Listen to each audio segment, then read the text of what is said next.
In this video, I'm going to show you a technique called the slab lasagna, in which you layer newspaper and slabs in order to get the slabs to dry evenly on both sides and dry multiple slabs at a time. If you're doing the hump and slump bowls, then you should use your slabs fresh, but for all the other slab-based projects, you'll need to allow them to get leather hard. You can't slab build with wet clay, and let me show you why. Now here's a piece of clay that is just out of the bag and has been rolled into a slab. Notice how much it bends, very bendable. So this is wet clay. It's not ready for slab building. This slab has been sitting loosely covered for a little over 24 hours. You'll know the clay is ready to use when it's much stiffer, when you bend it and it just bends a little bit like this. It's stiff, but it's still pliable, like leather. When you're doing slabs, it's always a good idea to have more than you need. So I recommend rolling out an entire bag of clay, starting by cutting it into 4 equal pieces and then rolling those out. For the cup project, your slabs should be 1/4 inch thick. For all the other projects, your slabs should be 1/2 inch thick. And I'm going to cut it, and I'm just going to estimate about half and about half of that.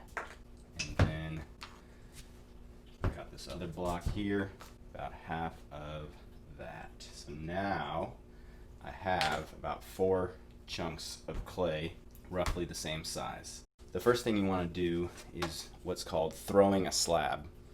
And you grab the clay like this and you beat it against the table.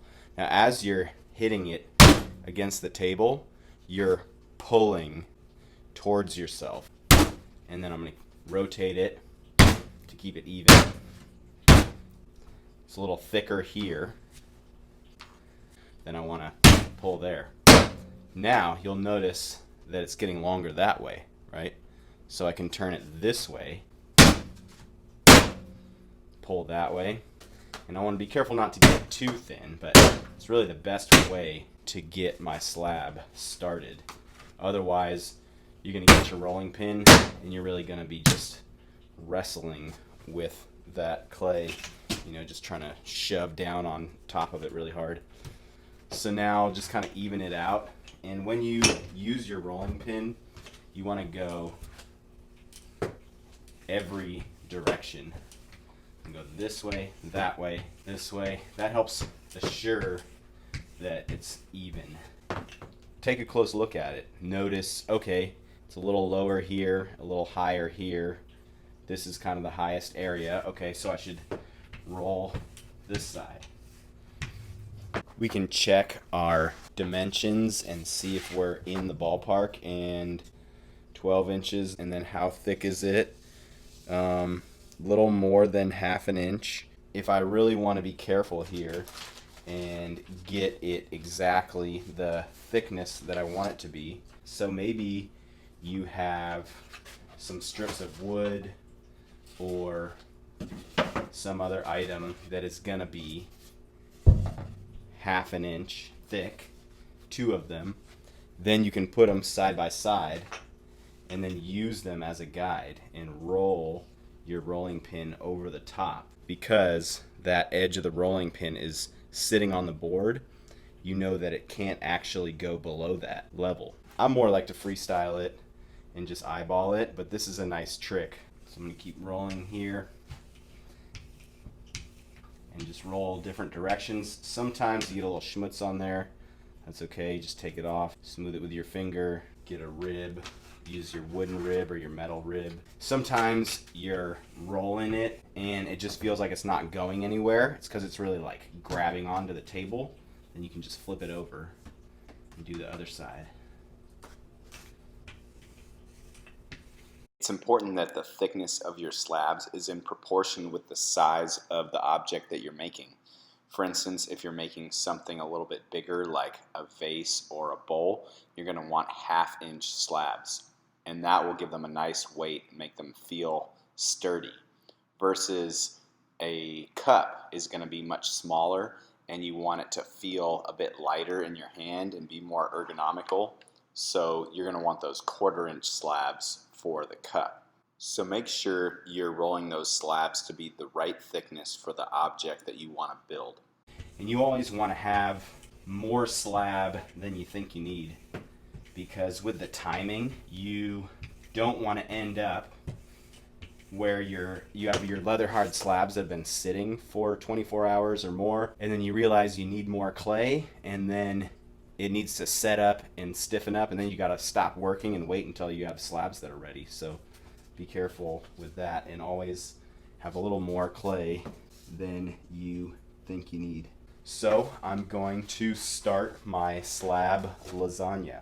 I've cut my slabs to be about 12 inches by 12 inches so I know that they'll fit properly on my board without hanging over the edges.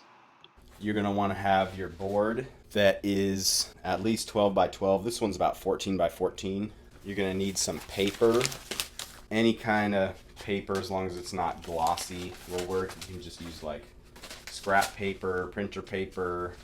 And once upon a time, people printed information. They printed news on paper, and it was called newspaper.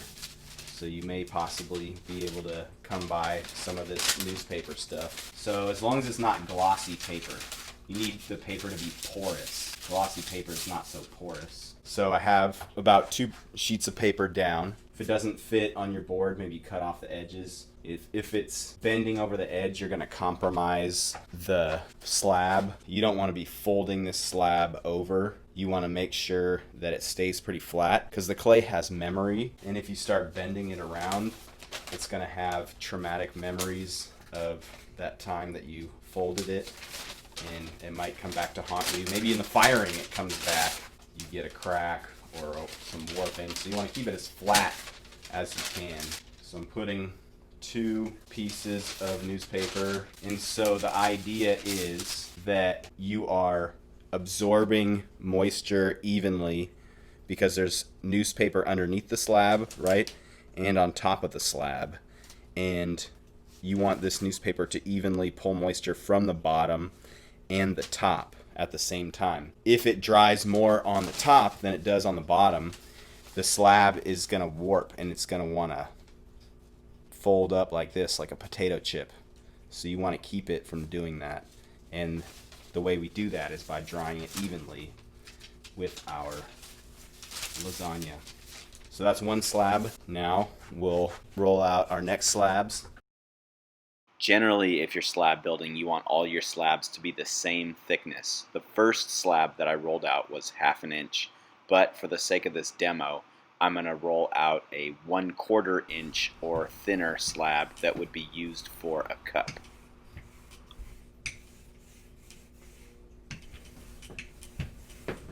So I'm rolling out a really thin slab for a cup, and you start to run into some other issues where it might want to kind of stick to the rolling pin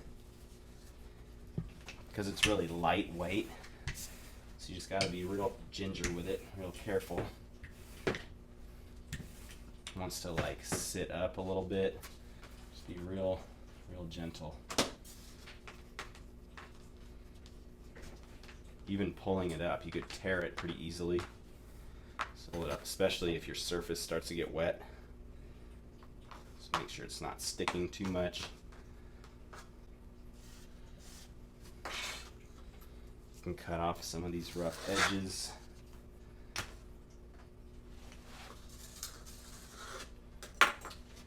Realizing it's a little thick right there.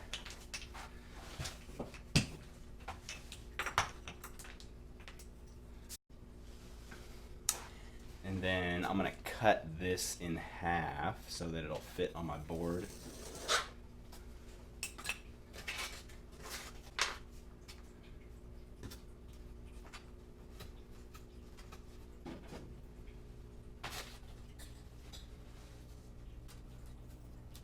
Ever so carefully, lifting up those thin slabs.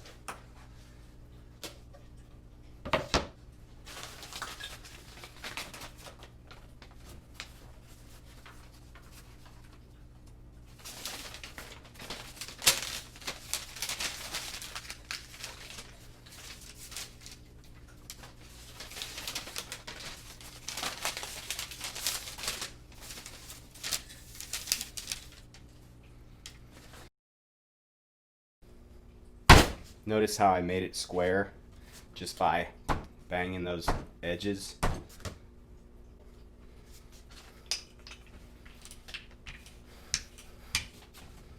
This little spot here might want to tear, so I'll just smooth that out a little bit.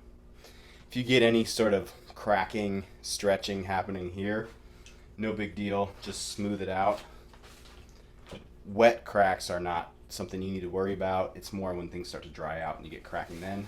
That's more when you might run into problems. Make sure that you have newspaper on the top, because that's the whole concept, is that there's equal absorption happening throughout your lasagna. Each slab is going to dry evenly. And then I get my plastic, nice soft plastic, thin household garbage bags. You go to the dry cleaner, that's really good stuff. There is air that can get to them, so I'm going to kind of lay this plastic over the edges. And then air can still get inside there and dry out the slabs. So I'll leave it somewhere, maybe a little warm, but not hot. Somewhere not wet, somewhere inside where they can sit undisturbed out of the sun for at least 24 hours. 24 hours should do it. You should at least check on them in 24 hours. Maybe they're not all the way as dry as they need to be, but check on them in 24 hours.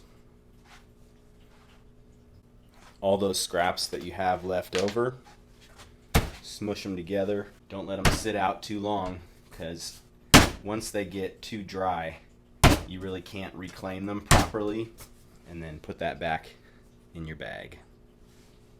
Say, for instance, you mess up a slab. That definitely can happen. You got to act quickly to reuse that clay, and what you need to do is you want to kind of roll it up real tight. You try not to catch air in there, because the main issue that you're going to have when you reuse a slab is that you're going to create air bubbles. And then you want to really mash it together.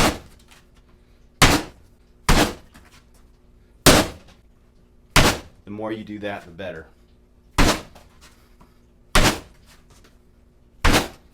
The next thing you would do that is a bit more challenging, especially with a piece of clay this big, is to wedge. Grab it with two hands, and you're kind of pushing down and forward, and you create this tail. You turn it up on that tail, and then you push it again. Turn it up on that tail, push it again. And so you're pushing and rotating. Don't push too hard. A lot of people want to really push it. Don't do that, because you might catch air in here. So just a little push. You just want to push that tail back in. And it requires a little bit of pressure from the sides, otherwise it's going to keep getting longer and longer that way. So you just push that little tail in. And you want to do it at least 20 times on one side.